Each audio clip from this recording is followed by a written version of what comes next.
Sådär då var vi tillbaka. Både i skogen och i skördaren och på kanalen.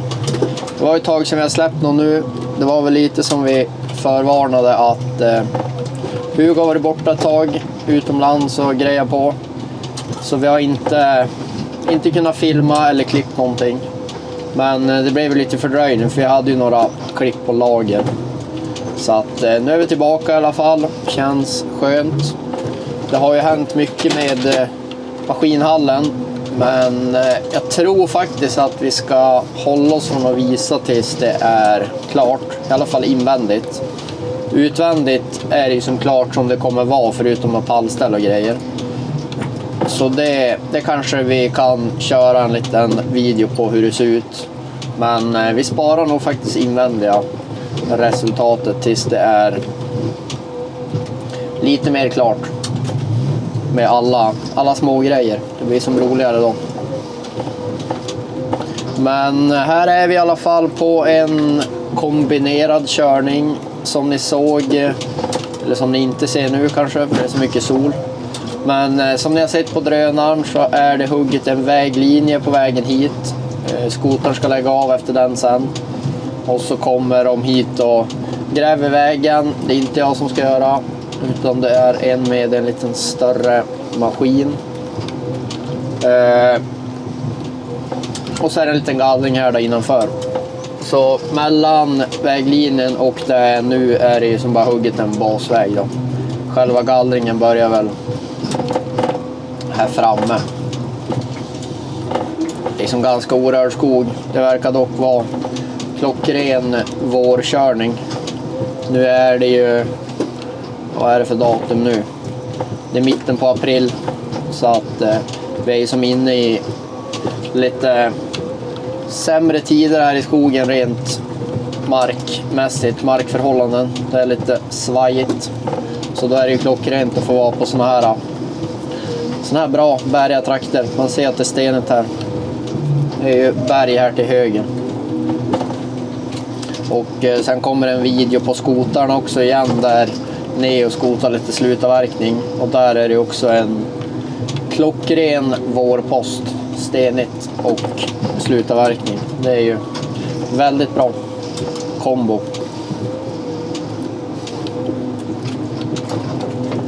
Jag vet inte. Senaste videon var ju, kommer inte ihåg riktigt vad det var. Om det var på Neo kanske när han skotade. Så var det nog. Men det var ju ett tag sedan vi spelade in en skördarfilm i alla fall. Sen har vi hänt lite grejer. Vi kanske talar mer om det i en vlogg. Nästa veckas vlogg tror jag. Men jag har ju sålt grävaren som många av er vet redan. Som följer mig på Instagram. Vi har lite... Ni kan vara lugn. Vi kommer inte vara utan grävare. Så att det finns lite idéer med det. Men jag tror vi tar lite mer om det i någon typ av vlogg. Och så fokuserar vi lite på skördning idag. Det är ju, nu ska jag gå som precis emellan ett tunt myrspänne här till på vänstersidan här nere och så berget på högersidan, så kommer som posten öppna upp sig här framme. Det blir som en triangel och nu är vi som i ena spetsen kan man säga. Så den här passagen kommer vidga sig och här framme ser det ut att bli lite mer tallskog. Så det ser lovande ut. Här är det ju ganska klent. Det är mycket de här klena stammarna vi har pratat om. Man får passa sig. Och här vill jag ju också då hellre ligga eftersom att det just är de här årstiderna där det är lite blött. Så vill man ju absolut inte vara nere och köra där kring det blöta. Kring myren, även om det är stenigt i sig här. Och då nackdelen att jag hugger här är att det kanske ser platt ut på film som vanligt, men jag ska kolla här, det är där ser man, det är 8-9 graders skrå här, så det är inte optimalt för att ha en basväg, så vi får ju hugga lite bredare. I vanliga fall hade ju den här tallen klarat sig, men lasset lutar väldigt mycket och då blir skotan väldigt bred. Och så sen kan det räcka med att det är en liten stubbe på ovansidan så det lutar ännu mer. Och så blir det lite mjukt här på nedsidan. Så när det är sån här passage är det bättre att hugga lite bredare. Speciellt på våren då.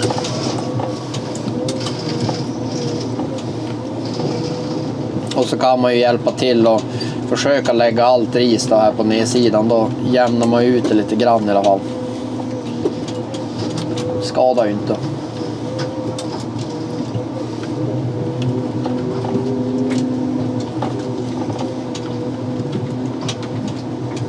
Ni fick ju vara med när vi bytte rotatorn i en vlogg. Det har ju funkat sedan dess så det var felet. Det jag gjort senare är att byta ut även, vad ska man säga, själva lagret, den här axeln som stack upp ur rotatormotorn. Den honan den kuggade i sitter uppe under rotatorn. Det är som en speciell metallbricka som blir liksom där den där axeln kuggar i och så gör den om sig till ett drev som kuggar i med hela drevet i rotatorn då. Och det hade ju släppt lite splines där invändigt i den delen, så att för att inte skada den här nya motorn så bytte jag den. Det gick väldigt smidigt. Pressade lager där som jag sa, så att jag fick väl småkämpa lite med det, men det gick faktiskt bra. Det var inga problem. Jag hade ju svärdpressen faktiskt i kojan, så det var ju tur. Sen har vi ju skogsbolaget vill att vi ska högstubba även i gallring faktiskt. På egen skog då, eller om det är certifierad markägare. Så det är lite ovanligt, men det gör vi. 3 stycken per hektar.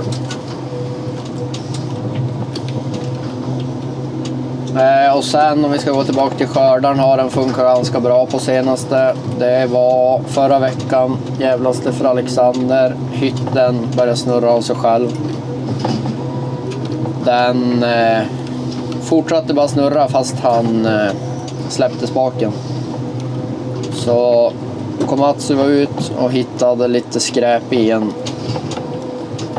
tryckställare. Den ska hålla 9 bar för att återfylla svängmotorn då. Så att det hade släppt några stavar in i den. Så då fick vi skruva dit en ny sån, så då funkar den faktiskt. Det är lite oklart om det funkar till 100%, men jag tror att det verkar funka, men jag har inte helt släppt i huvudet att det känns bra liksom, men det verkar vara det som är felet. Vi har huggt nu i 4-5 skift. Men jag inbillar mig lite att någonting känns annorlunda, så vi får väl se hur det utvecklar sig. Men har vi tur där så är det löst i alla fall. Blåfärgen har vi haft lite problem med faktiskt. Det har ju funkat klockrent hela den här maskintiden. Så där är vi verkligen nöjda, men jag tror att det är något skit i tanken, för jag fixade det samtidigt som jag bytte den där kuggen då till rotatorn senast, och då funkade det ett tag, sen var det samma fel igen och då var det stopp i slangen från tanken, så att jag tror att det är något skit som ligger och skvälpar i tanken, så att jag ska ta lös den tanken och rengöra den, tänker jag. Kanske vi får det ur världen, för det är som att man får det funka ett tag och sen kommer det tillbaka, så att jag skulle tro att det är någonting där som inte är 100, så då ligger det och täpper igen och skapar nya fel så fort man har fått bort det då.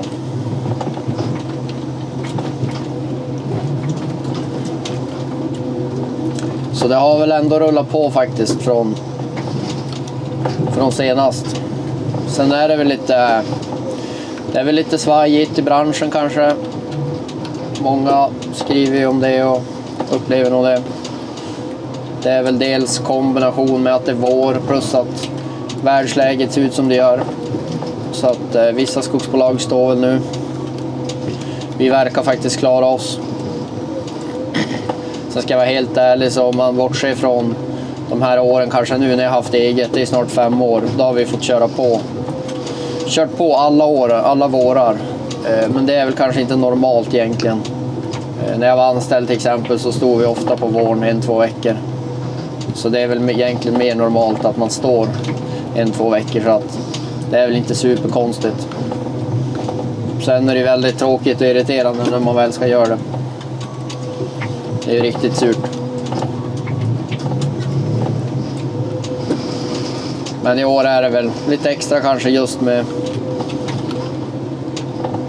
världsläget. Och då är det ju, jag förstår ju skogsbolagen där att de passar på att stå på våren då, när man ändå har svårt att hitta körningar. Vi ska pausa här, det ringer, jag återkommer. Sådär då. Tillbaka.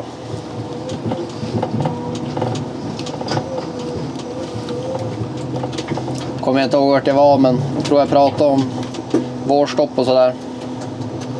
Att det är många som... Och sen vet jag inte, jag tror det skiljer en hel del på norr och söder. Jag tror att vi här i norr är, om man får kalla sig norr, men det tror jag väl, att vi är vana att få mycket bättre flyt i körningarna.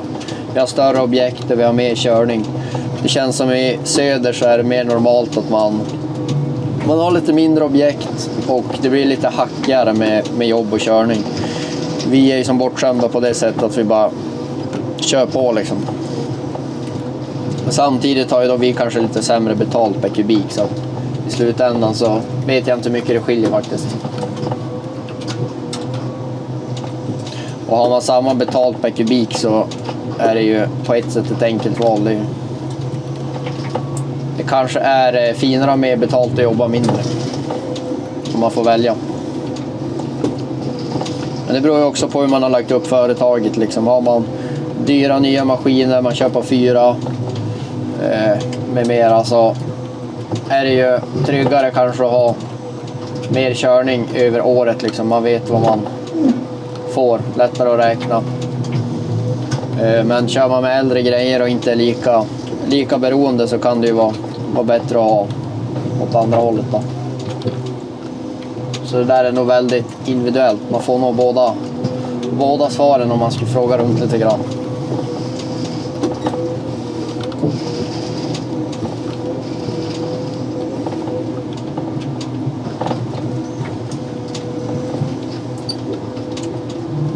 Nu verkar det ju faktiskt som att jag följer övre kanten. Jag trodde att det var den här tallskogen vi skulle gallra. Men så tur har jag inte, utan ni ser kanten här rakt fram. Där går gränsen och så ska vi gallra det här på vänster sida. Så det var ju lite otur. Det här högra ska stå ett tag. Jag ser att det är samma markägare.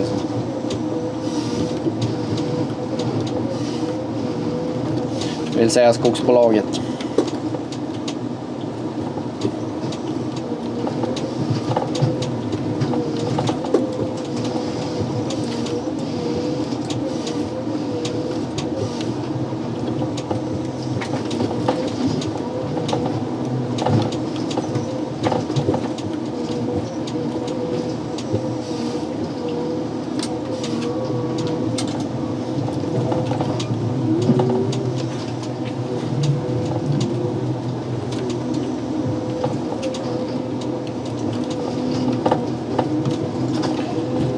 Jag brukar faktiskt gilla att gallra den mesta typen av skog, men sån här skog tycker jag är lite segt faktiskt.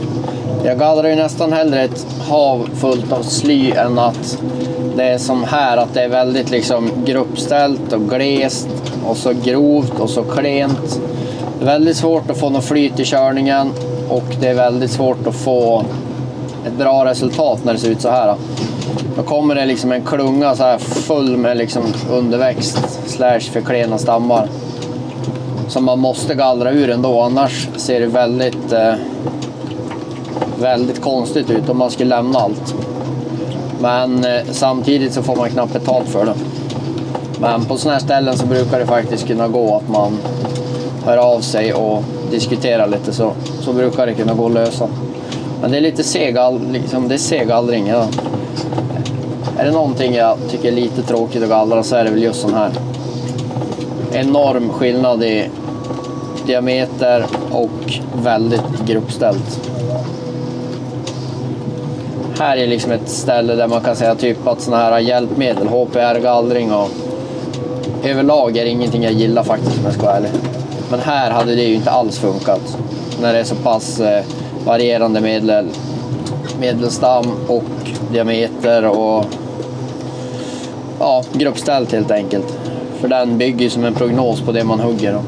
Ofta vill man ju då köra liksom igenom de här dungarna, vill man ju liksom bara köra med aggregatet. Man vill ju inte dra en väg igenom. Nu måste det för att jag följer kanten, men om man hade fått välja så lägger man ju vägen där det är glest och då bygger den ju en prognos på att det är ett glest bestånd. Och så då när man väl hittar åt en sån här klunga smockfull med träd, där måste man ju då gallra, så att då ser det ju väldigt konstigt ut med uttag och sådär. Så såna här bestånd är lite svårt för alla kedjor. Men samtidigt så måste det ju gallras. Det brukar kunna ändå bli hyfsat fint efter om man jämför med innan. Man får ta bort de här allra grövsta och klenaste. Kan man kanske få till det hyfsat. Men det brukar ju sällan bli ett ställe där man kan andra gallra.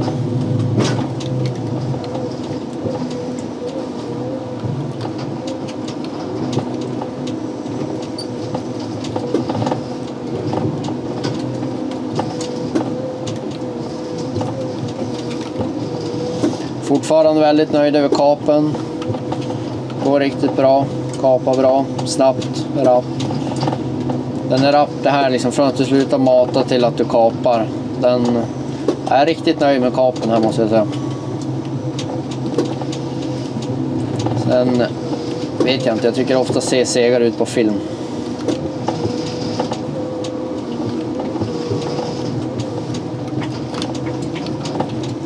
Skulle vilja få till något riktigt fin. Annars brukar jag vara ganska duktig på att lägga ut filmer från när jag gallrar såna här lite sämre bestånd och väldigt slya bestånd. Jag tycker det som är roligt att filma lite skitkörningar. Annars är det ju ganska vanligt att folk bara startar kameran när det är någon jävla tallhed eller något. Det är smörskogar deluxe liksom. Då kan ju vem som helst gallra. Snyggt och fint fort. Så det är lite roligare att filma lite utmanande grejer, tycker jag. Men det skulle vara kul också att kanske filma om man är i någon tallgallring. Riktigt snyggt. Ska vi se, då kanske det blir någon fart på kapen. Mer än nu. Får pressa sig lite. Och vi kom även från en typ 0,40-0,50 slutavverkning. Det har ni sett ni också som följer på Instagram. Och sen har vi varit och filmat Neo där, som jag sa. Så den kommer ni kunna se. Jag tror att den släpps efter den här. Men där var det otroligt bra resultat på kapen också. Skogsbolaget var faktiskt ut, virkesköpare och markägare tror jag, och kollade välterna, och det var skitbra med kapsprickor. Alltså det var få kapsprickor. Och då var det ändå så pass grovt, och vi har ju då ett aggregat som kanske inte i huvudsak är gjort för ändamålet. Så att det är inte bara att vi har lyckats trimma det för att passa klenskog, utan det funkar i grov skog också. Det kan ju annars bli en liten grej om man på de här aggregaten man kan bestämma när svärdet ska gå ut vid vilken kedjehastighet, så kan det bli en nackdel om det blir lite grövre. Då måste man som ändra inställningen. Men det är ingenting man behöver göra på det här, utan det är samma inställningar för all skog.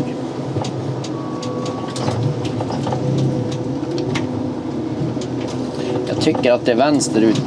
Det ser inget bra ut. Det ser ut som liksom någon typ av myrskog bara. Vi får se hur det går och hur det blir.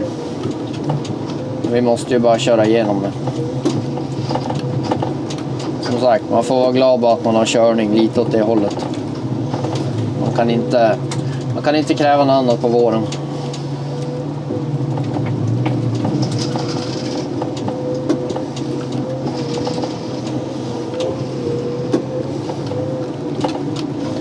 jag tror att vi kanske ska nöja oss där för idag. Så ses vi kanske i nästa veckas vlogg då, nästa gång. Vi får se om jag då pratar lite om grävmaskinstankarna och visar utbyggnaden lite grann. Och sen längtar jag som tusen till att kunna visa hur allting vart slutresultat. Jag är väldigt nöjd hittills i alla fall. Och nu återstår det roliga att få börja inreda lite och piffa till lite grann. Se vad vi ska hitta för verktyg och lite sådana roliga grejer. Så vi säger så och så ses vi i nästa film.